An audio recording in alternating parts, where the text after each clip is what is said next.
పాలనలో అత్యాధునిక టెక్నాలజీని వినియోగించుకోవడం ఎంత ముఖ్యమో అదే సమయంలో మానవీయ కోణంతో ఆలోచించి ప్రజలకు సేవలు అందించడం కూడా అంతే ముఖ్యం అని ముఖ్యమంత్రి చంద్రబాబు స్పష్టం చేశారు. కేవలం సాంకేతికతపైనే ఆధారపడి యాంత్రికంగా కాకుండా ప్రజల సమస్యలను అర్థం చేసుకుని వారి పట్ల కరుణతో స్పందించాలని అధికారులకు ఆయన హితవు పలికారు.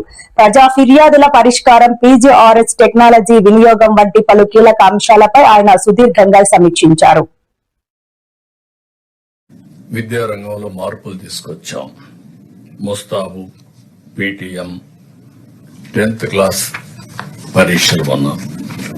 Simple intervention.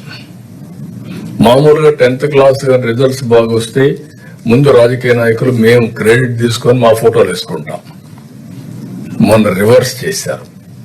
Real heroes students వాళ్ళ ఫోటో వేసి యాడ్ ఇచ్చారు.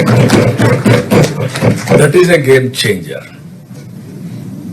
మొన్నటి వరకు దేశంలోని ప్రైవేట్ కార్పొరేట్ సెక్టర్ మాత్రం ఇలాంటి ఒరవడి సృష్టిస్తే ఆల్ ఆఫ్ ఎ సడన్ అందరికి ఆశ్చర్యం కలిగే విధంగా ఒక నూతన ఒరవడి తీసుకొచ్చారు. This is a very good thing.